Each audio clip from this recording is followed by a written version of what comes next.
고린도후서에서 바울 사도가 오늘은 고린도후서 1장 1절에 고린도후서 1장 1절 하나님의 뜻으로 말미암아 그리스도 예수의 사도된 바울과 형제 디모데는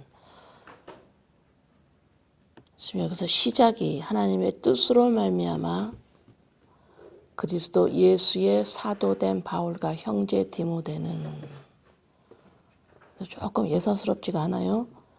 바울은 이렇게 안 하고 바울과 형제 디모데는 고린도에 있는 하나님의 교회와 온 아가야에 있는 모든 성도에게, 그러니까 믿는 자 모두에게, 이 땅에 있는 믿는 자 모두에게 이렇게 시작을 합니다. 지금 제가 사랑과 공동체의 개념, 공동체의 개념이 우리 죄인들에게, 보통 자연인에게는 너무 희박한 개념이고, 특히 이런 기독교의 문화가 별로 없었던 문화에서는 그냥 불악의 개념, 어떤 집안의 그냥 공동체, 불악의 개념, 어떤 그런 식으로만 인식되어 있어서 이게 좀 지금 바울 사도가 말하는 교회, 공동체의 개념을 우리가 이렇게 바울 사도가 전하고자 하는 그의 의미대로 이렇게 받기가 좀 어려운 것 같아서 제가 그동안 많이 기다렸는데, 오늘은 개인으로 살다가, 내 이름으로 살다가 예수 그리스도를 영접한 후에 영접하면서 우리에게 새로운 이름이 붙여집니다. 더 이상은 개인적 존재가 아니에요. 더 이상 개인적 존재가 아니라 공동체적 관계적 존재가 되어요. 그것이 뭐라 그러냐면은 교회라고 하죠. 예수님이 돌아가시고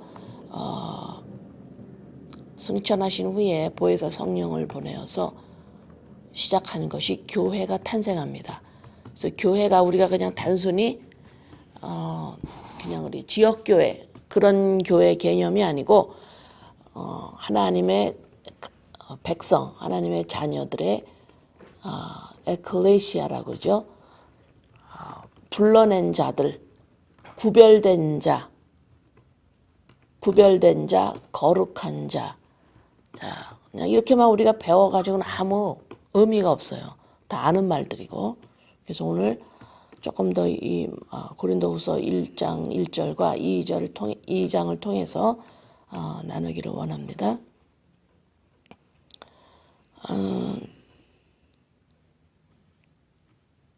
우리는 개인적으로 나랑 관계가 없으면, 나랑 관계가 없거나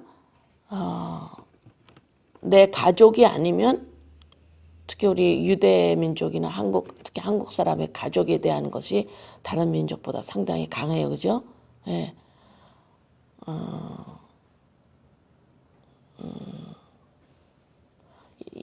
내 기억에도 우리 친할머니가 어렸을 때 이제 뜨뜻한 밥이 조금밖에 없어. 내가 먹을 만큼밖에 없어. 그 다음에 내 친구가 갔는데 내 친구는 뜨뜻한 밥을 줄 양이 안 되는 거예요. 그럼 우리 할머니는 그 뜨뜻한 밥을 나를 주고 다른 사람, 친구는 찬밥을 줬어요. 네. 근데 그것이 너무 뚜렷하세요. 내 새끼. 네. 그래서 이제 요새는 뭐 어떤 뭐 체면이라든가 뭐 어떤 그런 개념이 좀 흐려지니까 그걸 이렇게 나눠서 주기도 하겠지만, 성격상 또. 그러나 우리는 일단 나랑 관계된 것이 나랑 관계된 것이란 말은 뭐냐면 나의 관계된 곳에서 나를 찾지요. 그죠? 나랑 관계된 것 안에서 나를 찾습니다. 예, 그래서 나의 관계된 것을 떠나서는 우리가 어떤 성격에 따라 좀 다르겠지만 뭐라 그러 내가 지금 이게 나누기가 나랑 관계된 것이 아니면 나누기가 힘들다, 나누지 않는다라고 말을 하는 동시에 또 어떻게 또 받아들이냐면 나는 나누고 있는데요. 나는 나누고 있는데요. 이러면서 그것을 또 자기 자격으로 삼아버리는 그런 소리가 또 있어요. 예, 그런 의미가 아닙니다. 나눈다 그래서 그것이 나의 하나님이 기뻐하는 내가 자녀다. 이런 의미가 아니에요. 예. 자, 오늘 고린도후서의 1장에서 바울이 나와 형제인 디모데 이렇게 공동체가 나오고 모든 교회에 라고 지금 시작을 했어요. 그래서 이 바울 서신에서는 시작할 때에 꼭 너희들에게, 교회에게, 너희 무리들에게, 형제들에게 전부 그 서신의 1장의 가장 1절은 다 이렇게 시작을 해요. 그래서 교회, 너희들은 교회다 이 소리예요. 누가 교회예요? 예수님을 믿고 새로 태어난 새로운 피조물의 이름이 붙여졌는데 그것은 교회입니다. 더 이상 개인적 인생의 어떤 목적이라든가 개인적 인생의 보람, 성공 이런 것은 존재치 않습니다. 개인적으로 존재하는 것이 더 이상 아니에요. 이제는 몸으로 존재합니다. 공동체로 존재를 해요. 참 힘든 정의입니다. 알아듣기 힘든. 예, 알아듣는다. 머리로는 나 그렇구나라 알아듣지만 내 마음으로 그걸 인식하기에는 너무 안 오죠? 예, 안 와요. 예, 안 옵니다. 그래서 제가 많이 기다렸는데 이제는 고린도 후서까지 들어가면 더 이상은 기다릴 수가 없어서 지금 나누는데 이것이 천국이에요. 천국은 더 이상 개인적인 인생의 보람, 성공, 의미 그것이 존재하지 않을 뿐더러 아무 의미가 없습니다. 아무 의미가 없어요.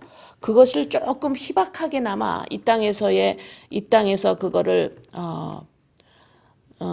아마 조금 안다면 가족 안에서 형제끼리 부모에게 쟤는 저렇게 못됐고 쟤는 저렇게 성공을 못했고 실패하고 나는 이렇게 잘했고 이렇게 했어요. 이랬을 때 부모한테 아무 의미가 없어요. 몰라요. 어떤 또 부모는 실패하는 자식보다 성공하는 자식을 더 우대하고 더 좋아할 수는 있어요. 이 인간의 부모는. 그러나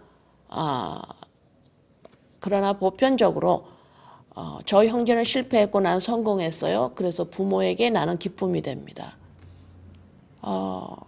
어딘가가 다 병든 사람들이죠. 예, 그래서 어떤 그런 거기에서 우리가 조금 만약에 한 형제가 실패를 하고 한 사람이 성공을 할 수가 있어요. 그러나 그것이 성공했다고 해서 자랑이 될 수가 없죠. 집안 안에서. 그 성공으로 말미암아 형제들에게 가족에서 나눌 수는 있어요. 예, 성공을 해서 그걸 나눌 수는 있어도 내가 성공했고 저 형제는 실패해서 나는 저 형제보다 더 나은 사람이다라고는 인정이 되질 않지요. 왜? 가족, 공동체이기 때문에 그래요. 거기서 우리가 조금 이해를 하기에 도움이 될 것 같아요. 자, 이제 그래서 내가 장은혜라는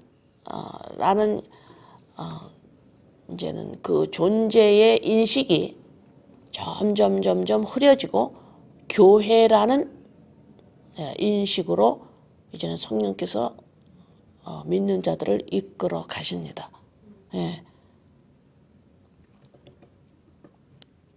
그래서 이런 존재는 어떤 교회라는 나는 교회야 라는 이런 존재의 존재의 사람들은 마태복음 18장 18절에 마태복음 18장 18절에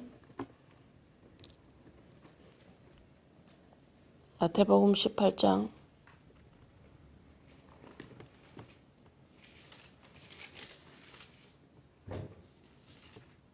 진실로 너희에게 이르노니 무엇이든지 너희가 땅에서 매면 하늘에서도 매일 것이요 무엇이든지 땅에서 풀면 하늘에서도 풀리리라. 자, 이 역할을 할 수 있는 자가 되는 거예요.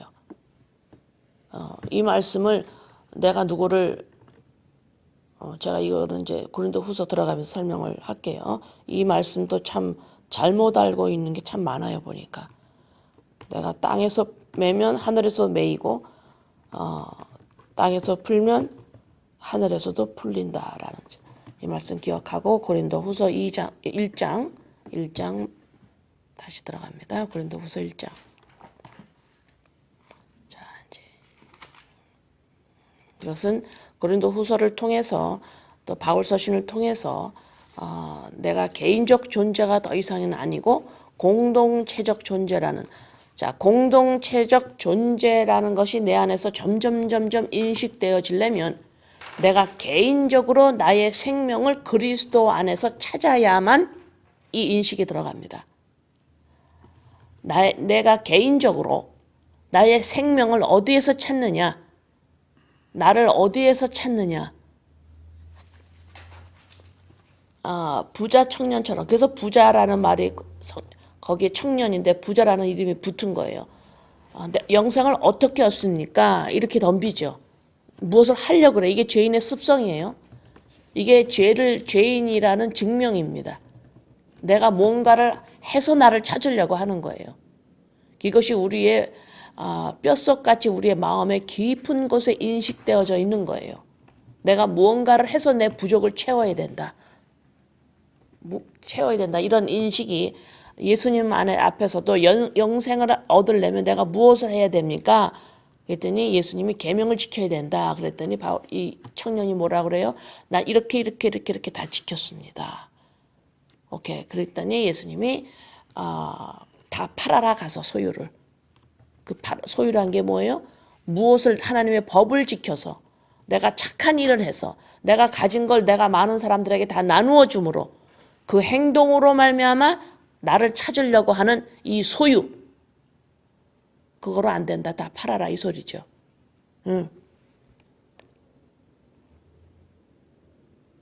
그래서 이런 걸 다 팔고 나를 어디에서 찾느냐? 어디에서 내가 증명이 되느냐? 그리스도 아니죠. 그죠? 그리스도의 영, 하나님의 영으로 말미암아 나를 찾아야 되죠. 생명입니다. 이제 산자가 된 거예요. 여기서는 지극히 개인적이어야 합니다. 그죠? 개인적으로 내가 그리스도 안에서 다시 죽고 살아나야만 이것이 개인적으로 일어나요. 이것이 정확하게 그리스도 안에서 나를 찾는 연습을 이런 것을 지속적으로 해야만 내가 공동체적 존재로 태어났다라는 걸 인식해질 수가 있어요. 내가 교회라는 것을 인식할 수가 있습니다. 교회만 그냥 썰렁썰렁 다니는 자가 아니라, 자, 그걸 염두에 두고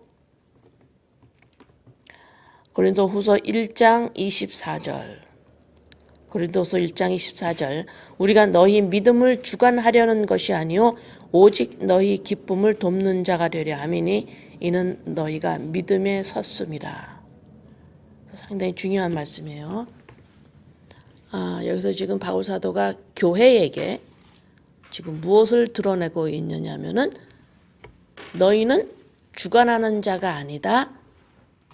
지금 고린도 교회에 지금 유혹에 넘어가고 다시 또 율법주의로 넘어가려고 하는 그 거짓 선지자들, 선생들에 의해서 흔들리고 있는 자들에게 바울 사도가 지금 편지를 보내서 지금 간곡히 부탁을 하는 상황에서 내가 지금 너네들 주관자가 아니야. 너희들에게 기쁨을 주려고, 기쁨을 일어나려고 돕는 자야 하면서 내가 주관자가 아니다. 다시 말해서 바울 사도는 지금 무엇을 우리에게 말씀하고 있냐면 성경 아버지가 피조물이라는, 나는 피조물입니다를 누가 아느냐? 교회만이 알아요. 죽고 태어난 사람, 죽고 다시 그리스도로 말미암아 태어난 사람만이, 이 존재만이 내가 피조물이라는 걸 압니다. 왜요? 교회라는 의미는 내 안에 그리스도의 영이 빛이 들어왔기 때문에 그 빛이 나의 어두움을 비춰서 내가 하나님이 아니고 피조물이구나 알지요. 바로 이것을 바울 사도가 그것을 내면에 인식하고 있는 거예요. 이것을 내가 피조물이구나를 인식하고 있기 때문에 바울 사도가 죽기 전에 나는 죄인 중에 괴수라고 한 이 말이, 나는 이토록 죄인입니다라고 할 수 있는 건 그 안에 빛이 임했기 때문에 그래요. 교회만이 나는 죄인 중에 괴수입니다라고 볼 수 있어요. 예. 그래서 내가 주관자가 아니다. 그러면 우리는 영생을 얻기 위해서 내가 무엇을 해야 합니까? 이렇게 덤비는 우리는 죄성을 죽을 때까지 가지고 있는 자이기 때문에 내가 피조물이 아닙니다. 주관자가 아닙니다. 이러면 내가 매사에나 아무것도 주관하지 말아야지 또 이렇게 행동을 할 겁니다. 아마 여러분들이. 왜? 할라 그래요. 우리는 무조건 할라 그래요. 하나님의 말씀이 떨어지면 그냥 그걸 할라 그래요. 지금 바울 사도가 내가 주관자가 아니라는 건 바울 사도 안에 날마다 죽노라의 바울 고백과 함께 바울 사도 안에 성령님의 역사하심을 지금 바울 사도가 지금 표현하는 거예요. 이러한 열매가 일어난다 너희 안에서. 언제? 날마다 죽노라. 바울 사도의 날마다 죽노라의 옛자의 십자가의 죽음에 의해서 일어나는 그 안에 일어나는 성령님의 역사하심이 그 안에서 바울 사도 안에서 내가 피조물이라는 것을, 하나님이 아니라는 것을 어떻게 바울 사도가 그 안에서 알을까요? 빛, 하나님이 내주하고 계시기 때문에 바울 사도가 보는 겁니다. 내가 하나님이 아니네. 왜요? 바울 사도 안에 하나님이 계시기 때문에 그래요. 그게 말씀의 주도권입니다. 내 안에서 하나님의 무슨 형상을, 어떤 모습을 본다라는 게 아니라 하나님의 말씀이, 지금 성령 말씀이 주도권을 잡고 바울 사도 안에서 일어나기 때문에 하나님으로 보는 거예요. 그래서 내가 하나님이 아니구나. 나 말고 어떤 존재가 있구나. 이것을 바울 사도가 지금 인식해 나가는 거예요.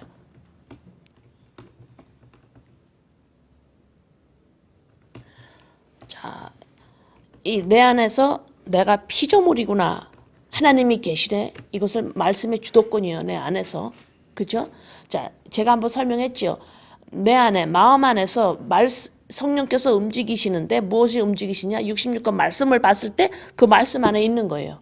내 안에 성령님의 움직임이 말씀과 같아요. 말씀대로 역사. 이것을 봤을 때 이걸 말씀의 주도권이라 그래. 와, 내 안에서 나 말고 어떤 존재가 계시는구나. 말씀, 하나님, 그리스도의 영, 아들의 영, 그렇죠? 예, 성령님. 자, 이것을 보고 바울 사도가 와, 내 안에 지극히 악인의 모습이 있는데 한쪽에서는 성령님의 역사하심을 지금 바울 사도가 인식해 나가는 겁니다. 인식해 나가면서 이 상태에서 일어나는 것이 뭐냐? 에베소서 1장 5절에서 6절의 말씀이 일어납니다. 여러분 안에서 일어나요. 교회 안에서 이것이 일어납니다. 그래서 이것을 에베소서 1장 5절부터 6절을 봤을 때 아멘 하는 거예요. 왜? 내 안에서 일어나고 있기 때문에 그래요. 내 안에서 일어나고 있기 때문에 말씀을 볼 때 아멘.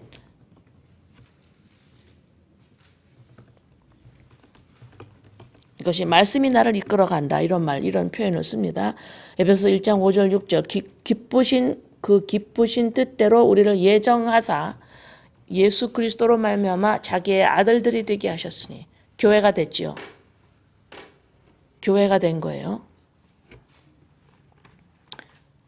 자, 그러면 교회가 됐으면 일어나는 반응이 내가 피조물이라는 것을 점점 알게 돼요. 왜? 내 안에서 하나님, 창조주, 말씀, 그리스도의 영, 성령 다 똑같은 말씀이에요. 말씀의 주도권이 일어나기 때문에 나를 주도하시는 분이 계시네 라고 조금씩 인식해요. 이 인식이 무엇을 낳냐면 이는 6절 이는 그가 사랑하시는 자 안에서 우리에게 거저 주시는 바 그의 은혜의 영광을 찬송하게 하려는 것이구나. 내가 피조물이라는 걸 점점 알면서 내가 하나님 노릇을 했더라는 것이 점점 죄로 드러나면서 점점 죄로 드러나는 겁니다. 죄의 열매를 말하는 게 아니에요. 죄가 점점 무엇인지를 알게 되는 겁니다. 하나님 노릇을 하나님처럼 내가 알고 나 자신을 알고 있었던 내가 피조물이라는 걸 점점 드러나면 피조물이라는 것을 내가 어떻게 깨달았나요? 내가 하나님이 아니라는 것을 지금 내 안에서 어떻게 깨달았나요? 예수 그리스도 십자가의 죽음이죠. 내 안에서 그 예수 그리스도 십자가의 사건을 증언하면서 성령님의 역사로 말미암아 내가 피조물이라는 걸 알기 시작하는 겁니다. 그럼 이것이 예수님의 십자가 사건이 아니라면 나는 내가 피조물이라는 걸 알 수 있어요? 모르겠어요? 모르죠. 그럼 이걸 뭐라 그래요? 이걸 은혜라 그러는 거예요.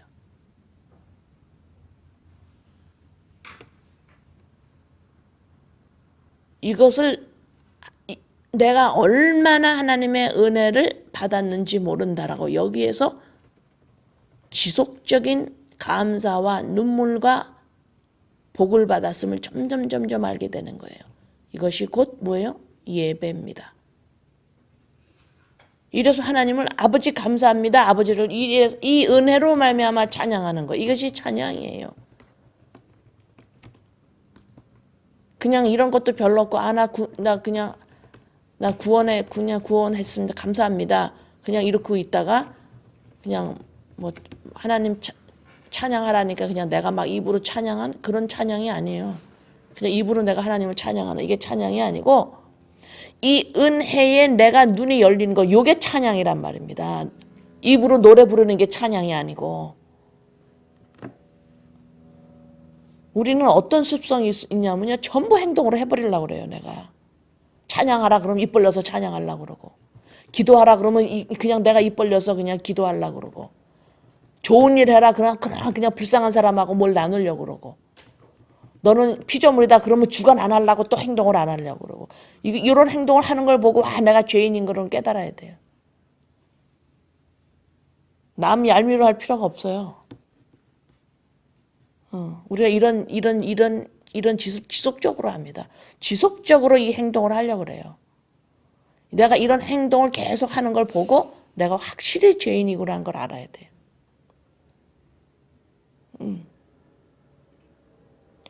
찬송을 하게 하라. 하나님을 찬송을 하게 한대요. 입을 벌려서 찬송을 하는 소리가 아니라 내가 피조물이라는 것을 예수 그리스도 십자가로 말미암아 깨달을 수 있다라는 이 은혜를 아는 게 찬송을 하는 거예요.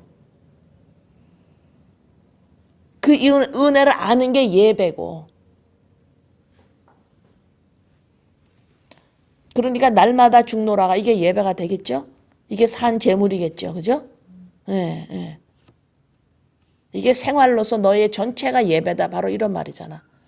그죠? 나의 인식이 점점 내가 피조물이라는 지금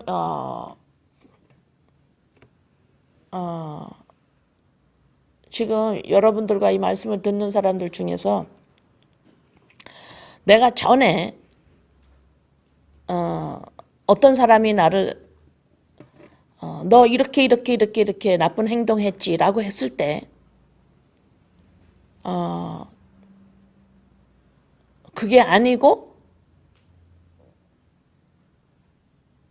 나는 좋은 행동을 한 것이 있습니다. 나는 좋은 행동을 했습니다. 그거를 생각하고 있어서 거기에 좋은 행동을 한 거를 생각하고 거기에 이렇게 매달리는 거. 대롱대롱 매달려. 그게 나야. 좋은 행동한 게 많진 않으니까 그냥 몇 개 있는데 그것을 나라고 의지하고 있는 거예요. 그것이 여러분 마음속에 지금 생각하고 있다면 그게 소유입니다. 그 소유를 지금 버리세요. 그걸 가지고 있는 한 그것이 생각나면 또 버려야 되고 또 다른 게 생각난 거 있으면 또 버려야 돼요. 지속적으로 소유를 버려야 합니다. 지속적으로.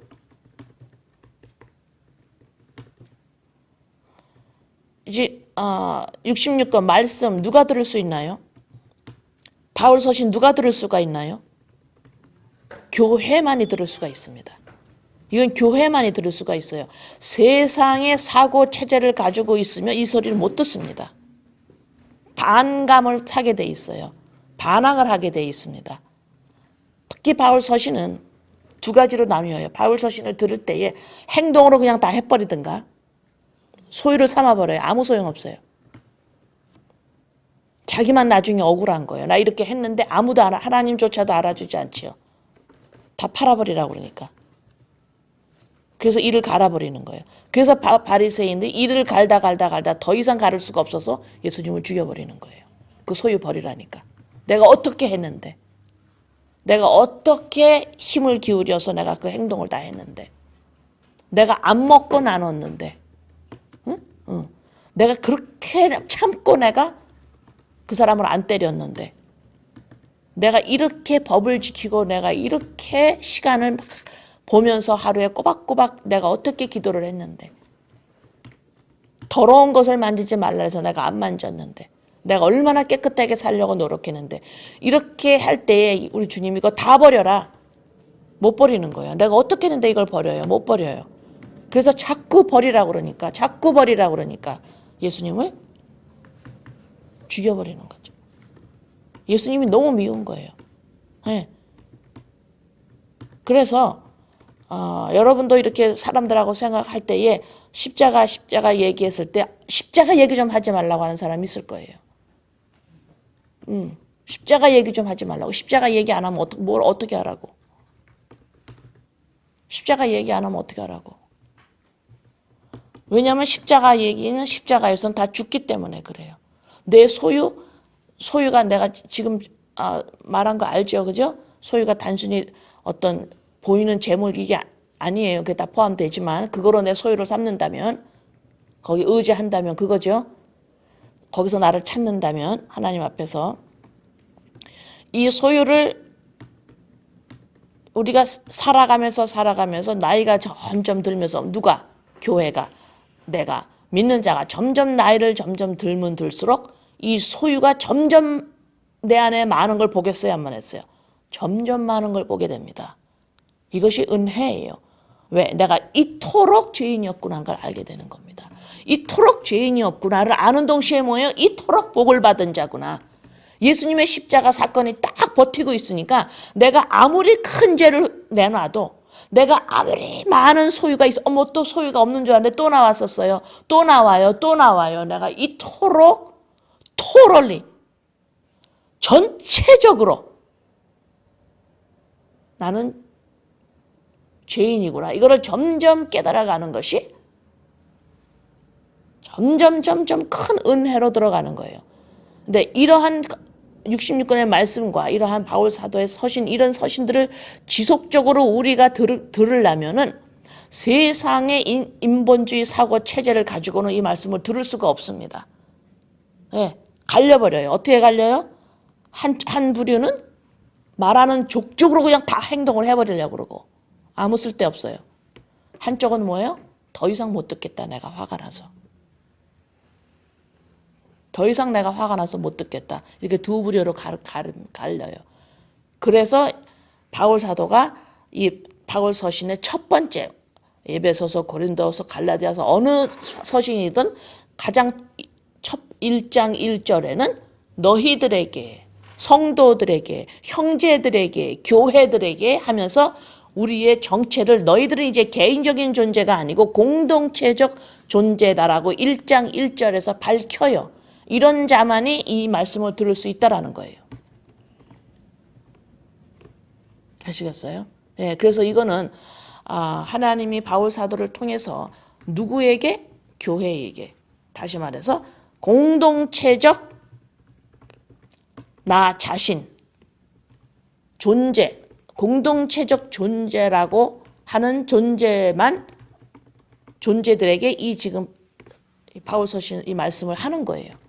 그래서 인본주의 사고 체제를 가지고 있는 자들은 하나님을 믿는다고 하더라도 이 말씀을 듣다가 화가 나거나 아니면 듣다가 전부 그 행동을 해버려요.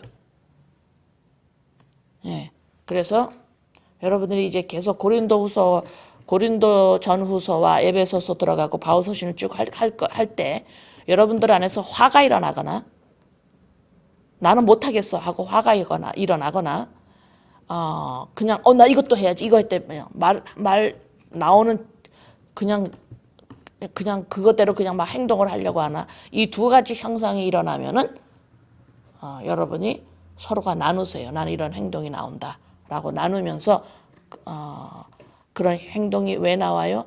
내 옛자가 지속적으로 만약에 여러분들이 하루를 살면서 내 십자가 옛자를 죽이지 않고 있을 겁니다. 예. 예. 반드시 이 바울 서신 말씀을 이걸 들을 때, 보고 들을 때, 배울 때 성령께서 여러분 안에서 이 말씀대로 여러분 안에서 이미 역사하고 계셔야 돼요. 이것이 교회입니다. 그러나 우리가 삶 속에서 옛자를 내 십자가, 예수님의 십자가 안에서 내려놓지 그런 훈련을 전혀 안 하고 그냥 내 멋대로 살아가 버리면 여러분 안에서 이 말씀대로 성령께서 역사하는 것이 없어요. 그러면 말씀을 읽어도 뭔 소린지도 모르고 읽어도 화가 나는 거예요. 어떻게 이렇게까지 살으라고 합니까? 어떻게 이렇게 말씀대로 어떻게 이렇게까지 살으라고 합니까? 살으라고 한 적 없어요. 인본주의의 사고체제가 있으니까 살려고 덤빈 거예요, 내가. 아시겠어요? 이 바울서신의 말씀, 특히 에베소서 같은 말씀을 이렇게 보면 이것을 내가 살려고 그래. 못 살아요. 그러니까 화가 나는 거예요. 어떻게 내가 어떻게까지 예수님을 믿는 게 이렇게까지 해야 됩니까? 이런 말이 나와. 어떻게 이렇게까지 뭐 내가 예수도 아닌데 내가 이렇게까지 어떻게 살아요? 이건 인본주의 사고 체제에서 나온 접근이에요. 하나님이 이렇게 살아라. 이건 벌써 구약에서 하신 말씀이지. 신약에서는 바울 서신에 나오는 말씀들이 지금 그 말씀을 왜 하시냐? 이렇게 해라, 이렇게 해라, 이렇게 해라. 왜 이렇게 말씀하냐? 네가 누군지를 제대로 안다면, 너가 새로운 피조물이라는 인식이 점점 되어 있다면 이 소리예요, 바로. 그러니까 바울 서신의 말을 잘 들어야 돼요. 여러분 오늘 오해가 없기를 제가 설명을 지금 이런 말 하려고 한 게 아닌데 1장 1절에서 바울이 지금 하는 말을 잘 들어야 돼요. 오해가 없어야 돼요. 바울이 누구한테 하는 말인지 이게. 응? 인본주의 사고체제를 가지고 있는 사람한테 하는 게 아닙니다. 이게. 벌써 예수님을 믿어서 이 공동체적 연합, 몸, 더 이상은 개인의 존재의 삶이 없는 교회에게 하는 말씀이에요. 예, 그래서 교회라는 의미는 뭐예요? 내 안에서 벌써 성령께서 말씀대로 역사를 하고 계셔서 말씀을 보면 아멘 이렇게 나오게 돼 있다 이 말입니다. 이런 자들이 바로 너희야. 내가 이렇게 말하는 건 너희들이 내가 이렇게 지금 이 고린도 편지를 쓰고 예배서서를 쓰고 다 이렇게 쓰지요. 이 말씀을 너네가 이 성경을 너희가 볼 때에 이거대로 너희 안에서 역사되고 있을 거다 이 말이에요. 지키라고 하는 게 못 지킨다라는 건 벌써 구약에서 증명됐어요. 아직도 이걸 지키려고 덤벼서 어떻게 이걸 이대로 살아라고 그래요? 그런 말이 나오면 안 되죠. 진짜 무식한 거예요, 그건. 구약에서 했는데도 우리가 똑같이 이스라엘 사람처럼 지키려고 그래. 이거 지금 신약을 또 지키려고 그래. 여러분들이 지키려고 아마 이 고린도 전후서, 예배소서, 갈라디아서 쭉 보세요. 뭐 골로새서 쭉 보세요. 지킬 수 있나 없나. 못 지켜. 이거 더 많아 이거는 지금. 구약보다 더 무섭습니다. 응? 구약은 간음하는 자들을 돌로 쳐 죽여라 이러죠. 신약에 와서 뭐라 그래요? 쳐다보고 마음으로만 품어도 봐서 간음이라고 그래서 살아남을 자가 없어요. 이런 걸 지키려고 또 덤빈다니까. 이건 지키려고 하는 것이 아니라 너희들이 누구에게? 교회 너네들은 이렇게 나오는 거예요 지금. 응? 교회들인 너희들은 지금 성령께서 너희들 안에서 역사하고 있는데 그 역사가 바로 말씀이야 이거예요. 왜? 예레미야 31장에서 말씀하셨잖아요. 내 말을 너희 안에 둔다 그랬잖아. 이 육식금 육선이 내 안에서 움직이게 하시는 분이 성령님이에요. 그러면 움직이는 만큼 내가 말씀을 보면 그냥 알아듣는 그게 나예요. 그게 납니다. 이게 그냥 순종이에요. 이게 아멘이에요. 그러려면 이렇게 되려면 어떻게 돼야 돼요?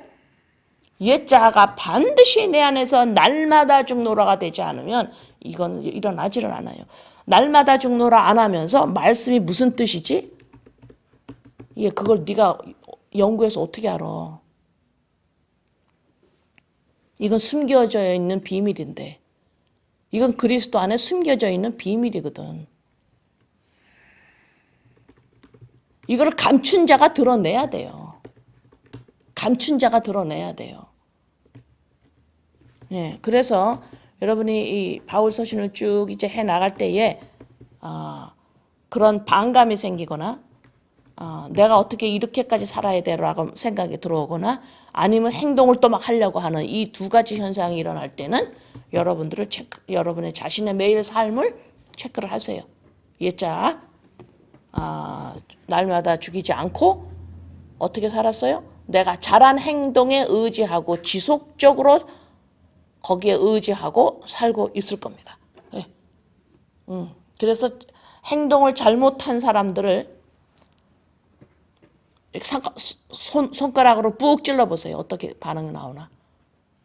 화를 내거나 안 그러면 주눅이 들거나. 그래서 내가 다른 사람을 손가락을 찌르할 때 누굴 이렇게 할 때 분명히 내가 의지하는 것이 한두 개는 있을 거예요. 내가 잘한 행동. 그 행동에 대한 그 소유 쓰지 마세요. 상당히 미련한 겁니다. 그것으로 인하여서 발판이 돼서 여러분이 권리 주장을 하지 말라는 거예요. 아시겠습니까? 바리새인이 그 권리 주장을 한 거예요. 나 이렇게 했고 이렇게 했고 이렇게 했고 이렇게 했는데 왜 나더러 뭐라 그럽니까? 예수한테 그런 거예요. 예수님한테. 내가 이렇게 했는데 왜 너는 나보러 뭐라 그러니? 이러한 소유를 의지해서 내 권리 주장하지 말라는 거예요. 그것을 여러분들의 삶에서 체크를 하세요. 그거를 계속 하면서 내 권리 주장을 내가 한 거에 의거해서 권리 주장을 계속하고 살지요? 옛자 죽여봐. 이게 박자가 안 맞아요. 지금 이게 내 입에서 두 가지 말을 하는 거예요. 쓴물 내고 단물 내고 두 개를 계속하고 있어서 안 돼. 하나만 얘기를 하는 거예요. 이것이 내 안에서 정리가 되어야만 내가 이렇게 맨날 뭐 잘못하는 거 있으면 내가 회개하고 옛자 죽이는 것 같은데 왜 나한테는 그렇게 진전이 없어요? 가만히 보면 전부 소유에 의지하고 있는 것이 있어요.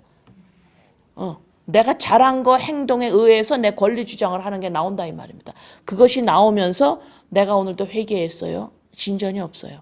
진전이 없다는 소리는 뭐야? 말씀을 봐도 아멘이 안 나와. 왜? 내 안에서 성령께서 지금 움직이시는 게 너무너무 적은 거예요.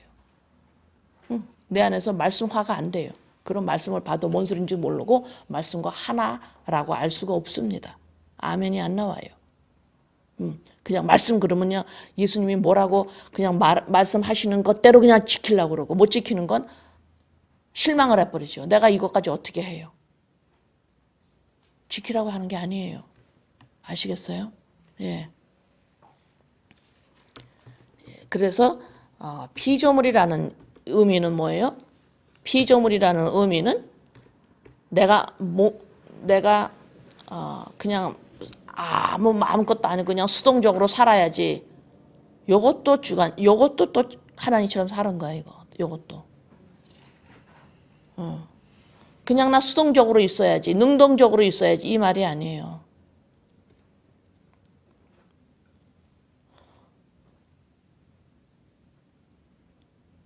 피조물이라는 것은 내가 스스로 존재하지 못한다라는 의미예요. 인간은 스스로 존재하지 못한다. 그러니까 우리가 소유를 가지려고 하는 거예요. 의지하는 거예요. 뭔가가 있어야 돼요. 그래서 인간은 내 안에서 소유가 사라지면 내 현실에서 뭔가가 흔들리거나 없어지면 불안하죠. 왜 그래요? 존재를 할 수가 없어서 그래요.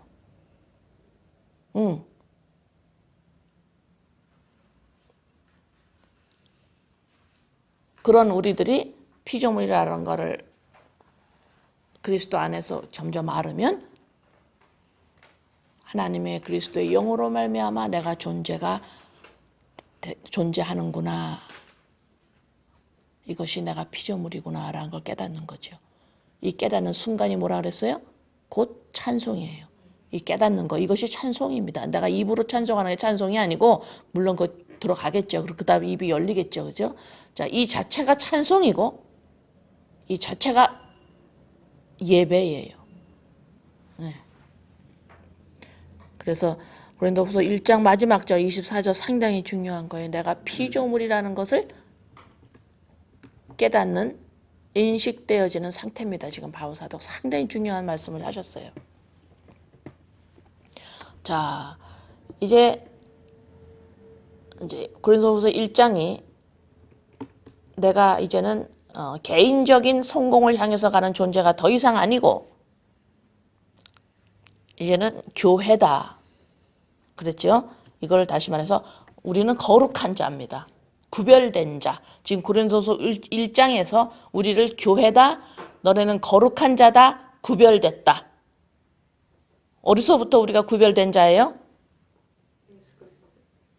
뭐로부터 우리가 구별됐어요? 이 땅의 것으로 말미암아 소유로 함으로 거기에 의지해서 나를 찾으려고 하는 것에서 나와서 그 인식에서 나와서 인간은 뭔가가 있어야지 내가 존재를 하는데 그 뭔가가 바로 뭐냐? 그리스도의 영. 그거로 말미암아 나는 나 자신을 찾았지요. 피조물이지요. 라고 구별된 자, 거룩한 자, 교회입니다. 이것이 내 존재의 명칭이에요. 자, 이 존재의 명칭을 가지고 있으면서 이제 고린도후서 2장을 들어야 돼요. 네, 고린도후서 2장을 이제 이 명칭을 가지고 이걸 듣는 겁니다. 그냥 인본주의 사고 체제를 가지고 이거 들어봐야 아무 소용 없어요. 이제 이런 자들이 이걸 듣는 거예요. 자, 이제 2장 1절 합니다. 내가 다시는 너희에게 근심 중에 나아가지 아니하기로 스스로 결심하였노니. 자, 이제는 지금 이제 교회에게 고린도 교회 우리들에게 지금 이제 교회 안에서 어떤 일, 내 안에서 우리 공동체 안에서 믿는 자 안에서 교회에서 어떤 일이 이제 일어나나 봅시다.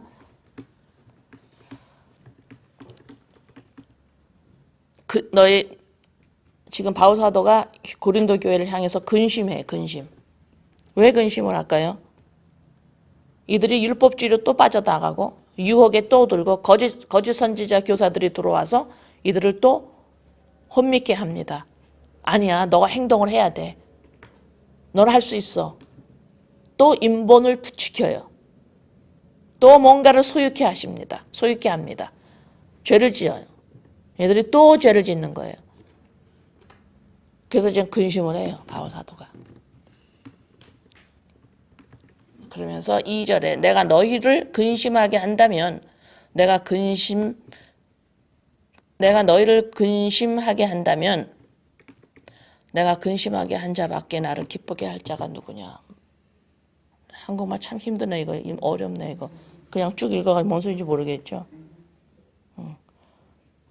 사도행전 20장 31절을 보고 2절을 이해하는 게 훨씬 빨라요.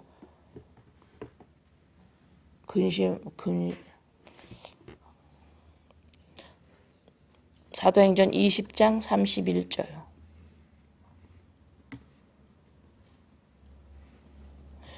그러므로 여러분이 일깨어 내가 3년이나 밤낮 쉬지 않고 눈물로 각 사람을 훈계하던 것을 기억하라. 바로 이 말씀인 거예요. 바울 사도가 교회로 인해서 얼마나 눈물로 훈계를 했어요? 3년, 반년. 3년을 밤낮 쉬지 않고 눈물로 각 사람을 훈계했어요.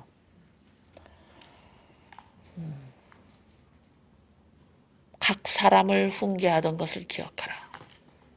그렇죠? 각 사람. 한 사람 한 사람이에요. 한 사람 한 사람을 훈계하는 거예요. 뭘로? 눈물로. 왜 눈물이 나올까요? 왜 눈물이 나올까요? 같은 몸이기 때문에 그래요. 같은 새끼이기 때문에. 바울 사도의 새끼이기 때문에 그래요. 이거 안 하면 안 되는데. 얘가 그렇게 말을 해도 못 깨달아요. 그럼 뭐야? 돌아버리려고 그러죠. 눈물이 나오는 거예요. 어거지를 피니까. 자기가 맞다고 하니까. 그렇게 해가지고는 자기가 기쁨을 찾을 수가 없는데. 그렇게 해가지고는 자기 자신을 찾을 수가 없는데. 그토록 인간이 찾고 싶어하는 기쁨, 행복, 자기 자신 그 길이 아닌데 바로 이 길인데 못 알아들으니까 밤낮으로 3년을 눈물로 훈계하는 거예요. 이것이 바로 2절 말씀이에요. 내가 너희를 근심하게 한다면 내가 근심하게 한 자밖에 나를 기쁘게 할 자가 누구냐. 내가 근심하게 너희들로 말미암아 내가 근심했어요. 이거로서 그 사람들이 나를 또 바울 사도를 또 근심하게 해요. 근데 그 사람이 곧 나를 기쁘게 할 자예요. 응? 그들이 돌아와야 된다 이 말입니다. 십자가의 길로 와야 된다고. 내가 법을 지켜서 내가 뭘 잘해서 이래서 나를 찾는 게 아니라고. 지속적으로 내가 잘하는 행동에 의해서 그 소유를 삼아서 의지하려고 하는 거 그거 아니라고. 그거 아무리 해봐야 너 못 찾는다고.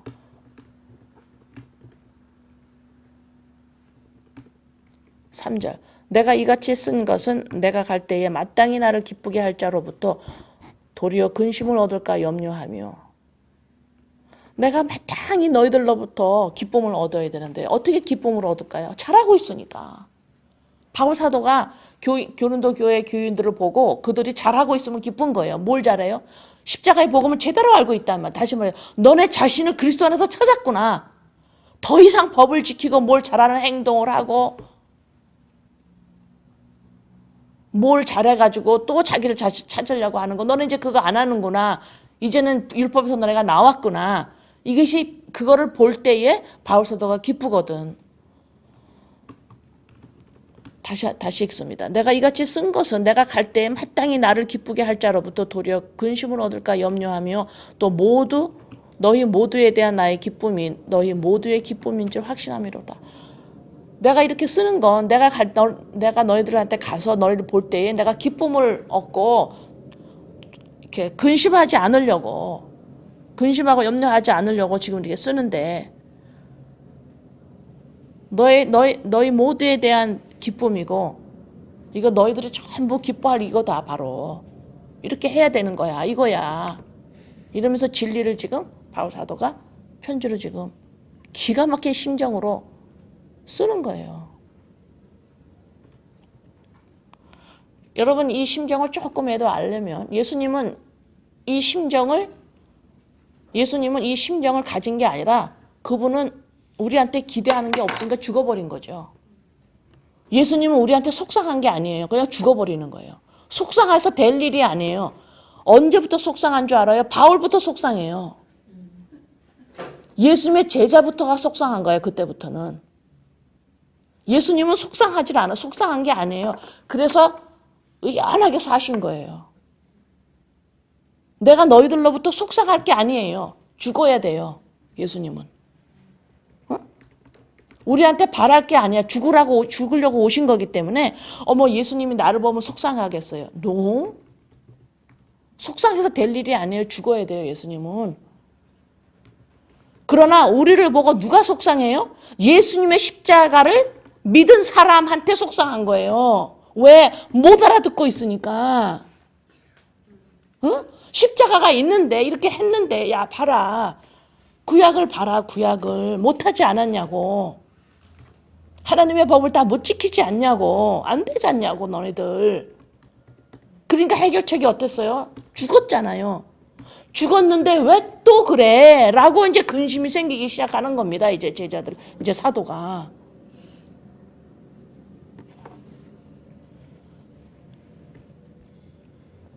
여러분이 여러분의 옆집 아이가 그 옆집 부모 말을 막 안 듣고 있으면 여러분 속상해요? 안 속상하잖아요. 왜? 자녀가 아니에요.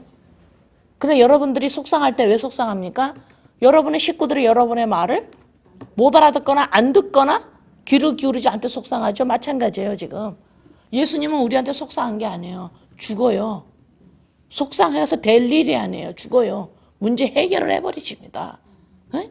이것을 아는 것이 내가 피조물이라는 걸 아는 거고 은혜고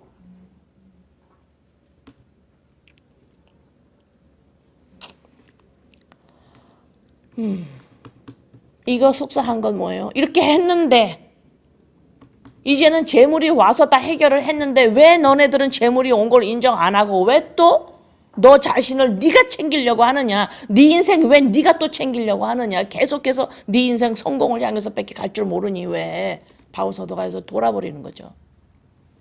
예수님이 왔는데 바리새인들은 예수님이 온 거를 받아들이지 않았죠. 지속적으로 자기 인생을 하나님 앞에서 선한 일을 한다고 하면서 말씀을 지킨다고 하면서 바리새인은 지속적으로 자기 인생을 챙기는 겁니다. 네, 지속적으로 자기 인생을 챙겨요. 자, 제가 지옥이라는 말을 별로 안 쓰죠. 이제 바울 서신을 얘기하면서 지옥이라는 말을 안 쓸 수가 없어요. 지옥입니다, 바리새인은.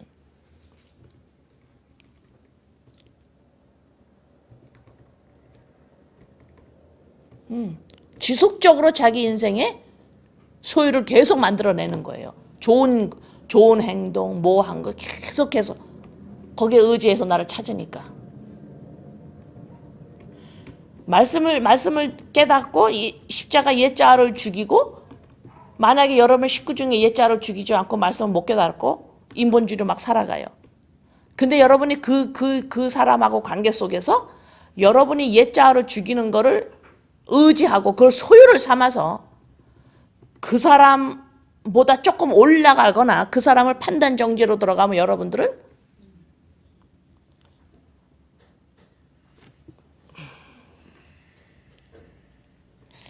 옛자 죽이는 게 또 소유로 삼아버린 거예요.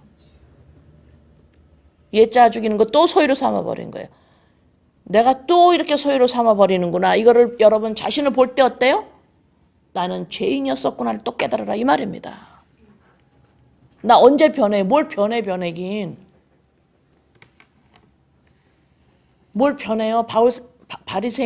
바리새인이 계속 변해 나가는 거예요. 우리는 변하는 자가 아니에요. 내가 또 옛자를 죽이는 것을 내가 또 의지해서 나는 또 괜찮은 사람이라 또 이렇게 쓰는구나. 이거를 보는 순간에 나는 죄인이었었구나를 깨달으라고. 그래서 그냥 죄인같이 사는 사람하고 같이 있는 거예요, 그냥. 같이 있는 거야.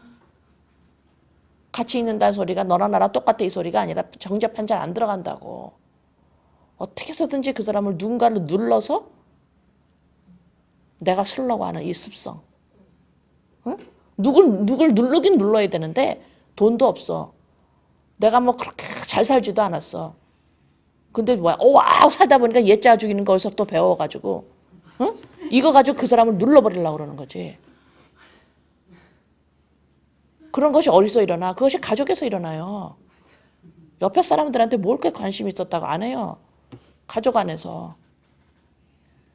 자기 말 안 듣는 사람을 이런 식으로 눌러버린다니까요.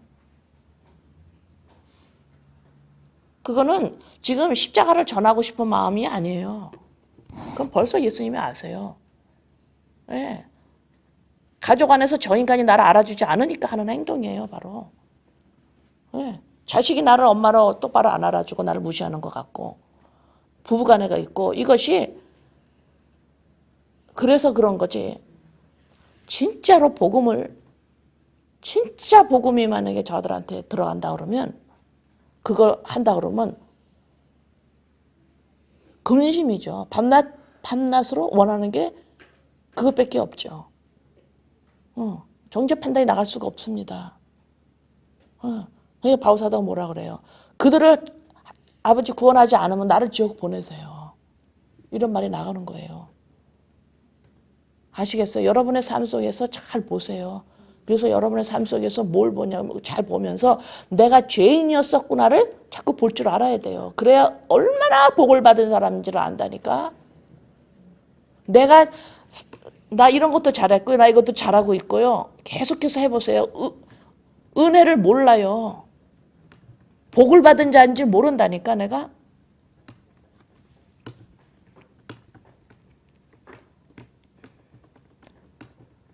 4절 내가 마음에 큰 눌림과 걱정이 있어 많은 눈물로 너희에게 썼노니 이는 너희로 근심하게 하려 하는 것이 아니요 오직 내가 너희를 향하는 넘치는 사랑이 있음 너희로 알게. 내가 큰 눌림, 외부적으로도 핍박이 있죠. 바울사도가. 그죠? 외부적으로도 핍박을 받고 지금 고린도 교회 교인들로 말미암아 또 많은 눈물과 근심과 걱정이 있어요. 왜? 예수 그리스도 십자가 사건을 내가 분명히 복음을 전했는데도 처음에는 듣는 것 같더니 얘들이 또 율법주의로 돌아가고 또 거짓 선지자한테 또 그래서 자기를 챙기기 시작하는 거예요. 내가 왜 예수님만 의지해야 돼요? 나도 이거 잘하는데요? 이 자존심이 또 나오는 거예요. 슬슬슬슬 또 끼어 나오는 거야. 이 자존심이. 내가 왜 예수님한테만 의지해야 돼요? 왜 예수님 뭐 한 것만 내가 왜 나라 그래야 돼요? 그럼 내가 한 거는 뭐예요? 이 자존심이 슬슬슬슬 또 나오는 거예요. 지금 그래도 교인들이 누구가 또 내가 나한테 이거 지금 바울사도가 고린도 교회에다 했구나 그러면 안 되죠? 이거 지금 이 땅에 있는 오고 올 모든 믿는 자들한테 하는 거예요. 나한테 하는 겁니다. 그럼 내가 잘한 건 뭐 아무것도 아니에요? 이 말이 이게 이제 슬슬 나오는 거예요. 그러니까는 뭐야? 그런 상태에 있을 때 거짓 교사가 딱 하니까 와, 너 잘했네? 뭐 너 맨날 죽니 그렇게? 왜 예수로 말미암아 너라 그러냐? 너들이 거 잘했잖아. 하나님이 너 이거 한 거 기뻐할걸? 너 이거 하나님 위해서 했잖아. 이렇게 하는 거에 율법으로 또 돌아가게 하는 거예요. 그런 마음이 나한테 자존심이 슬슬슬슬 하니까. 그렇죠? 이해돼요 안 돼요? 여러분 안에 그런 거 없어요? 있죠? 네. 그 말이 지금 4절이 내가 지금 이렇게 큰 눌림과 외부적으로도 내부적으로도 내가 너무너무 큰 눌림과 이러한 근심과 이런 것이 있는데 너를 향하여 넘치는 사랑이 있기 때문에 내가 이렇게 밤낮으로 울면서 근심한다. 너희들 왜 또 돌아가려고 그러냐? 응? 너희들 자존심 챙겨서 너희 행동에 의지한다면 그것이 될 것 같으냐고. 그게 아닌데 아니라서 예수님이 죽었는데 얘네들 왜 또 그러니 하고 지금 바울사도가 사랑으로 눈물로 호소하는 거예요. 눈물로 호소합니다. 5절 근심하게 한 자가 있을지라도 나를 근심하게 한 것이 아니요 어느 정도 너희 모두를 근심하게 한 것이니 어느 정도라 하면 내가 너무 지나치게 말하지 않냐. 지금 바울사도가 이렇게 막 하다가 지금 이 교인들에게 내가 표현을 좀 너무 심하게 하지 않을게 이러는 거예요. 내가 지금 너희로 말미암아 지금 너무너무 근심되고 눈물이 나오고 하는데 내가 좀 너무 이렇게 지나치지 않게 내가 조금 작게 표현할게 지금 이러는 거예요. 그 말이에요 지금. 내가 누구 때문에 지금 근심한다고 한번 쳐봐요. 바울사도한테. 그러니까 바울사도가 지금 말하는 게 뭐냐면 물론 그 사람 때문에 지금 넘어가고 있는 거예요. 자존심이 나와가지고 지금 또 이쪽으로 넘어가고 있는데 그 사람 때문에 지금 근심하고 있잖아요. 근데 바울사도가 지금 뭐라고 표현하냐면 그 사람 때문에 근심한다고 하지 마 이렇게 표현하는 거예요. 그 사람을 지금 정죄 판단하는 게 아니야 지금 이러는 거예요. 응? 그러면 지금 바울사도가 아무개 교인도 교육의 전체는 아니니까 그 안에 아무개를 때문에 지금 바울 사도가 눈물로 근심하고 있는데 그렇지 않은 사람, 그 넘어가지 않는 사람이 봤을 때 우리 사도가 쟤네 때문에 근심하네. 쟤네가 바울 사도를 속삭이네. 그런 일이 아니야 이러는 거예요 지금. 그들 때문에 내가 근심을 하는데 그들 때문에 내가 한 게 아니야. 이게 무슨 말씀인지 알겠어요? 그들 때문에 근심해요 지금. 그러나 그 사람을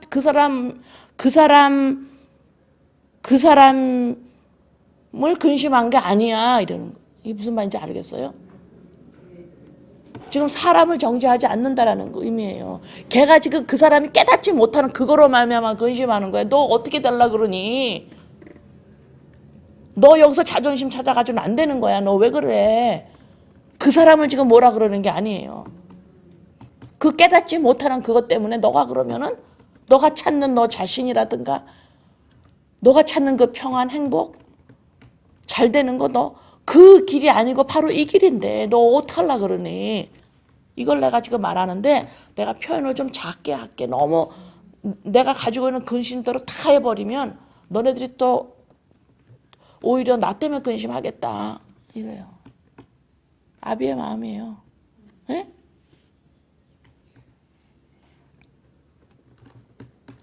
6절 이러한 사람은 많은 사람에게서 벌 받는 것이 마땅하도다.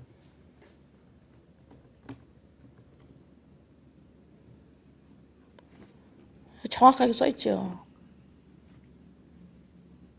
근심하게 한 사람이 어떻게 되겠어요? 그 무리 안에서 손가락질을 받거나 벌을 받거나 뭔가가 또 막 이렇게 되겠죠. 어? 그 바소다가 막는 거예요. 그런 거 아니다. 그런 거 아니야 지금. 너가 지금 너가 좀 자존심으로 글로 빠졌어? 그걸 야단치는 게 아니고 그렇게 하면 네가 원하는 거가 안 된다니까. 너 그 길이 아니야. 지금 이 말을 하는 거예요. 그 공동체 안에서 지금 바울사도가 이 사람들을 제외시키는 것이 아니라. 응? 네. 그래서 지금 바울사도는 이 바울사도가 지금 교회에 훈계라는 게 있고 칠이라는 게 있어요. 야단을 칩니다. 응. 야단을 칠 때 지금 만약에 지역교회에서 치리를 하고 야단을 치면 어떻게 되겠어요?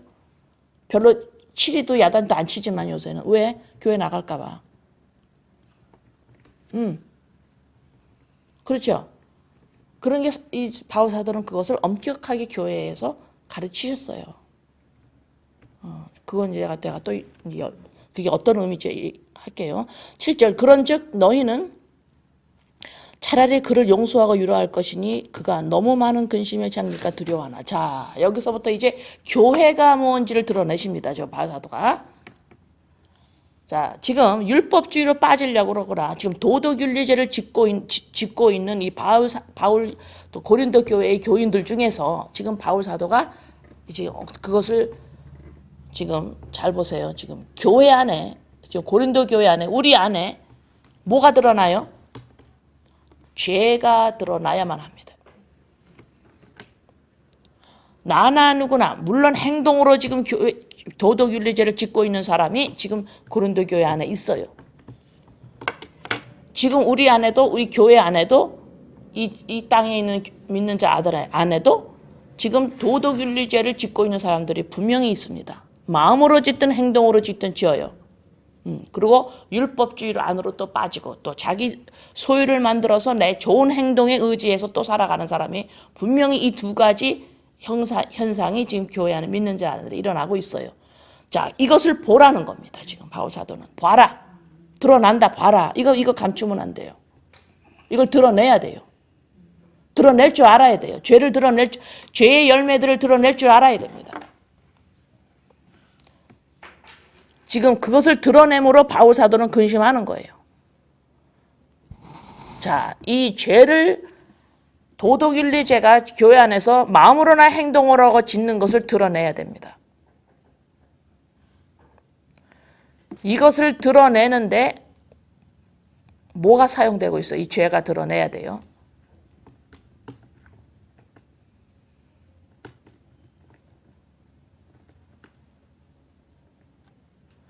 6절, 7절을 연이어서 보세요.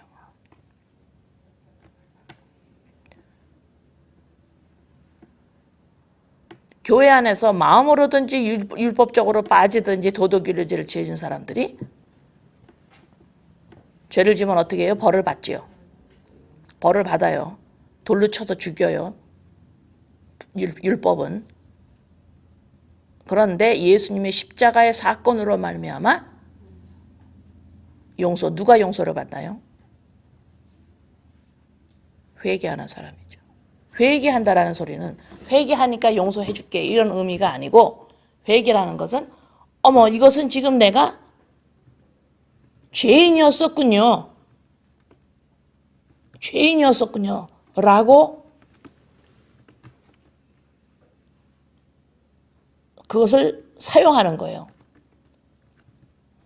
이거를 내가 죄를 짓고 도둑질죄를 짓고 있는데 이것을 내가 죄인이었었군요라고, 내가 죄인이었었군요 이런 죄의 열매를 맺는 거 보니까, 그죠?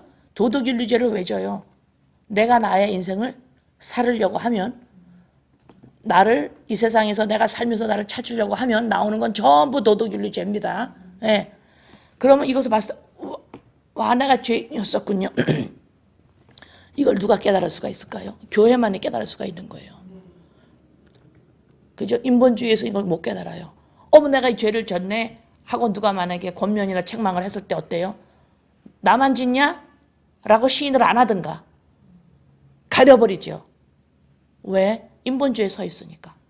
그걸 가지고 내가 죄인이었었군요 깨달아야 되는데, 죄인이었었군요 깨닫지 않고 그냥 인본주의 율법주의 아래에 있으니까 죄를 이렇게 지적했을 때에 구약 개념이 있는 거예요. 죄가 있으면 죽거든요. 그러니까 이걸 지적하면 어머 나는 저 사람한테 미움을 받거나 쫓겨나거나 죽는구나 생각하기 때문에 죄를 시인을 안 하는 겁니다. 이래서 그래서 그러나 교회는 죄가 지적을 하면, 책망이 오면 그래요. 이것을 통해서 나는 죄인인 것을 깨달아요. 라고 하면서 그 내가 짓고 있는 도덕윤리죄는 뭐야? 용서라는 것을 덮어버리죠. 용서. 그래서 용서는 반드시 교회 안에 있는 예수님의 십자가의 사건을, 용서라는 것은 구약에 있어요, 없어요? 구약에는 없어요, 용서가. 반드시 재물을 가지고 오고 돌로 쳐 죽여요.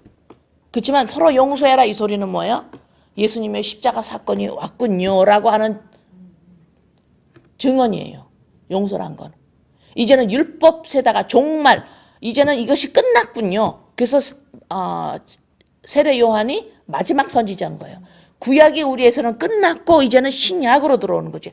하나님의 재물, 하나님이 보내실 재물이 구약에서 쫙 메시아를 재물 보낸다, 메시아 보낸다 약속을 했지요. 그게 구약입니다. 예. 그것이 메시아가 오시기까지 너네가 죄를 지면 죽는다 이거예요.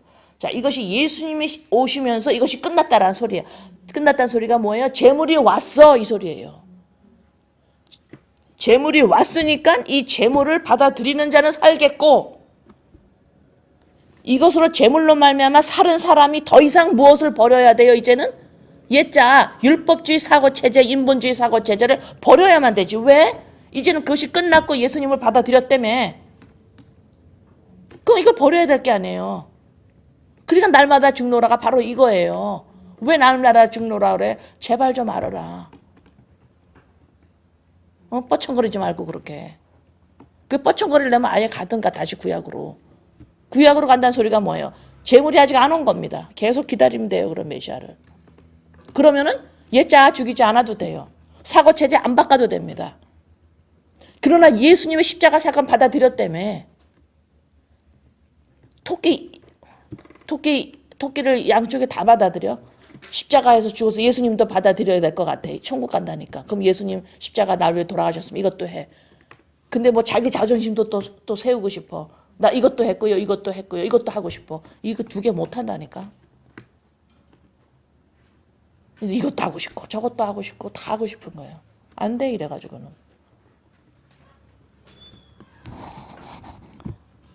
자, 그래서 여기서 7절에 그런즉 너희는 차라리 그를 용서하고 위로할 것이니 그가 너무 많은 근심에 잠기까 두려워하노라. 지금 이 소리를 교회 안에 죄를 짓는 사람이 있거든 용서하고 위로해라 이런 말, 단순히 이런 말이 아니에요. 죄를 드러내라 이 소리예요. 감추지 말아라. 드러내라. 시인해라.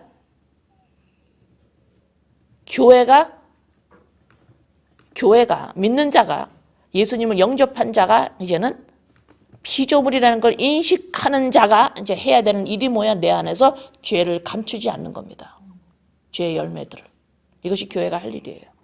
예, 이것을 내 안에서 또 드러내고 또 드러내고 또 드러낼 때마다 아버지 내가 죄인이었었군요. 이것을 용서하고 위로하는 거죠. 나의 죄의 열매를 보지 않고 드러내지 않고는 내가 죄인이었었구나는 알 수가 없어요. 내가 죄인이었었구나를 모르면 하나님의 은혜를 모르고 하나님이 나를 얼마나 사랑하시는지는 알 수가 없습니다. 네. 8절 그러므로 너희를 권하노니 사랑을 그들에게 나타내라. 이 사랑이 뭐예요? 사랑은 내가 누구를 향해서 따뜻한 마음 이 정도가 아닙니다. 사랑은 뭐예요? 관계가 돼 있다라고 말해라 이 소리예요. 지금 교회 안에 진짜 교회 안에 그냥 어떤 지역교회를 말하는 게 아니에요 지금.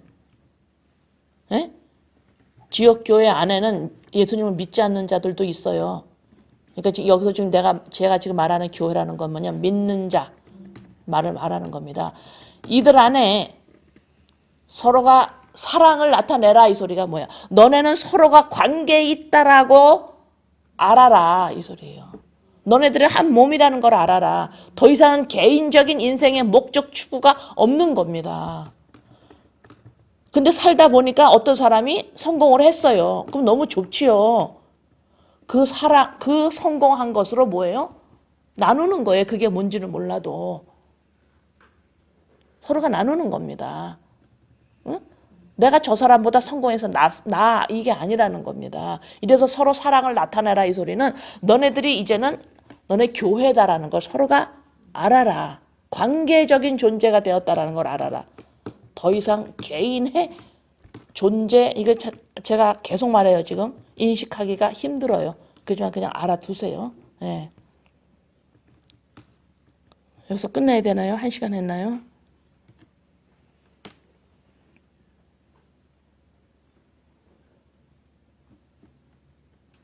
(9절) 너희가 범사에 순종하는지 그 증거를 알고자 하여 내가 이것을 너희에게 썼노라.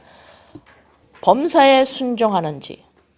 범사의 순종은 말씀에 대한 순종이에요. 그죠? 말씀의 순종이 뭡니까? 순종은 말씀에 순종해야 돼요. 순종이야 이게. 말씀의 순종이 뭐예요? 이거 하나 지키고 이거 하나 지키고 이건가요? 그거 아니죠. 말씀의 순종이 뭐예요? 말씀 하나님의 아들이에요. 말씀이. 내가 하나님의 아들인지를 너희들이 인식했니? 이 소리예요. 말씀의 순종이라는 것은. 너가 지금 하나님의 아들로서 인식이 되어 가니 예수 그리스도가 누군지를 아니 이 소리죠. 예수 그리스도를 아는 게 뭐예요? 내가 누군지를 아는 게 예수 그리스도를 아는 겁니다. 내가 죄인이었었다라는 것을 알고 죄인이었다라는 걸 아는 게 누가 알아요? 내가 죄인이었었구나 이거 누가 알아요? 내가 하나님의 아들이니까 아는 거예요. 이게 빛이 들어왔기 때문에. 예?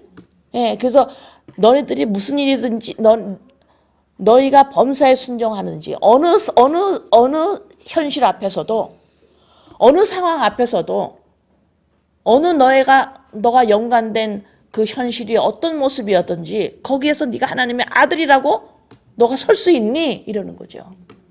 또 거기서 너를 찾으려고 또 뭔가가 허덕이니 아니면은 그 상황 속에서 네가 하나님의 아들이라는 거 너가 존재를 찾았다라는 거 다시는 그 상황 앞에서 네 존재를 찾으려고 허덕거리지 않는 그 존재 앞에서 너 자신을 찾았다라고 칠 수가 있니? 순종할 수 있니? 바로 이 소리입니다. 응? 그 증거를 알고자 내가 너희에게 쓴다 이러는 거야. 그 증거를, 그 증거.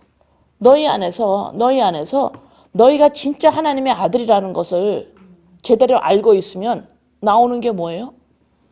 지금 바울 사도가 증거를 찾겠다라는 거예요, 우리 안에서. 어떤 증거? 사랑이라는 건데. 지금 바울 사도가 말하는 건 지금 사랑을 찾는다라는 건데, 사랑이 뭐라 그랬어요?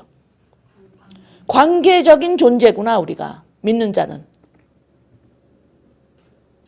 그럼 내가 이게 내가 교회다. 관계적인 존재가 내가 되었구나. 이것을 되기까지는 우선 뭐가 되어야 돼요? 내가 하나님의 아들이라는 인식이 들어와야만 저 사람하고 나랑 관계가 돼 있어서 저 사람 앞에서 나를 찾고자 하는 게 없는 거예요. 저 사람이 나를 인정하든 저 사람이 나를 갖다 어떻게 하든 응?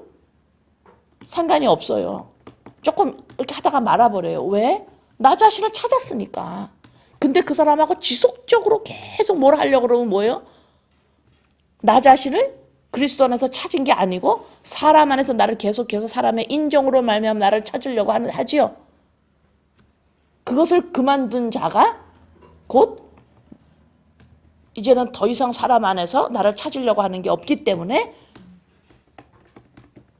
저 사람하고 나랑 관계적인 존재로 내가 이렇게 연습을 할 수가 있는 거예요. 그게 뭐야? 사랑이라는 거예요. 이 증거를 내가 보겠다. 이 증거를 보기 위해서 지금 이 편지를 쓰는 거야, 너네들. 이 말을 좀 들어. 응? 이 편지가 뭐예요? 너는 그리스도 안에서 너를 찾았다. 이 소리 아니에요.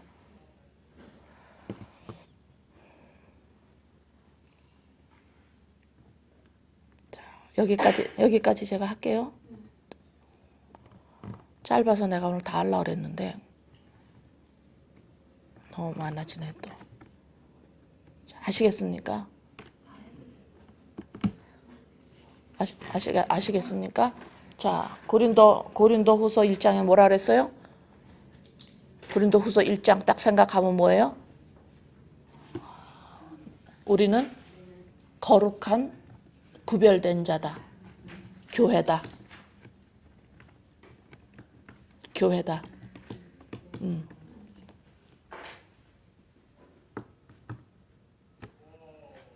이 교회는 교회다 그러면 교회가 뭔데요? 이러면은 답을 쓰세요. 교회는 내가 피조물이라는 것을 아는 자예요.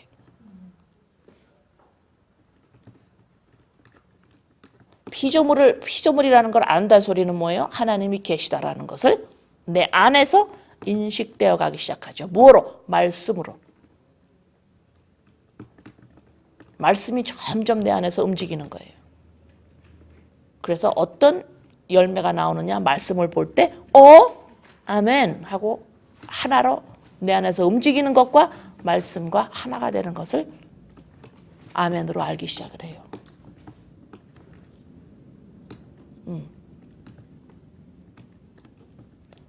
그래서 2장으로 넘어가면 이제는 그 교회 관계적 존재라는 것이 무엇인지를 쫙 2장부터 이제 설명해 나갑니다. 아시겠죠? 그래서 이 관계적 존재라는 것이 곧 사랑인데 이 관계적 존재로 들어갈 수 있는 사람은 누가 들어간다 그랬어요? 반드시 하나님의 아들, 인식된 자. 그죠? 하나님의 아들로 인식된 자. 전 하나님의 아들로 인식되었는데요. 그렇게 가지고는 인정할 수가 없어요. 뭐로? 열매로. 어떻게 어느 열매로? 네가 상황 속에서 네가 순종하는지 안 하는지. 다시 말해서 하나님의 아들로 인식되어 있다면 상황 속에서 또 어떤 사람과 어떤 형편에서 나 자신을 찾으려고 하는 것이 스탑을 하는지 안 하는지, 옛자로 죽이는지 안 죽이는지, 그것이 순종하는지 안 하는지 그 증거를 내가 찾겠다. 지금 바울 사도의 말이에요. 조금이라도 이해되십니까? 예, 다음 주에 계속해서 이어갑니다. 아버지, 우리 예수님은 우리를 향하여 근심하거나 근심할 이유도 없었죠. 죽어야 되기 때문에. 근심해서 해결될 일이 아니고 죽어야 되기 때문에.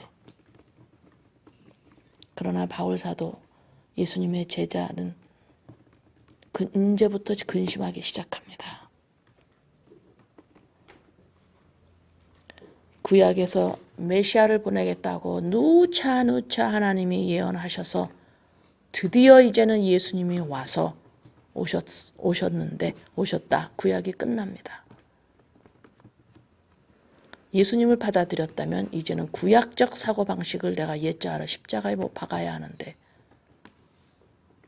그것을 십자가에 날마다 죽지 아니하고 예수님이 오셨음을 내 안에서 받아들이는 이 연습을, 이 훈련을 하지 않는다면 예수님을 믿는 건 그냥 입으로 머리로 해버리고 지속적으로 나 자신을 찾기 위해서 계속 법을 지키고 좋은 행동을 하고 계속 이러한 자들에게 거짓 선지자가 틈을 타 들어와 우리의 인본적인 우리의 이 자존심을 흔들어 버려서 나 자신을 또 왕으로 찾고자 하는 이런 고린도 교인들에게 바울 사도가 눈물로 호소하는 이 편지를 저희들에게 허락하심을 감사합니다. 아버지, 교회가 무엇인지, 누구인지, 어떤 모습인지, 어떤 일을 해야 하는지, 사명이 무엇인지, 아버지, 저희들로 하여금 우리의 존재가 개인적 존재에서 이제는 교회, 공동체적, 관계적 존재가 되었음이 무엇인지 우리에게 조금씩 아버지 드러내 주심을 감사합니다. 아버지 감사합니다. 사랑합니다. 예수님의 이름으로 기도드립니다. 아멘.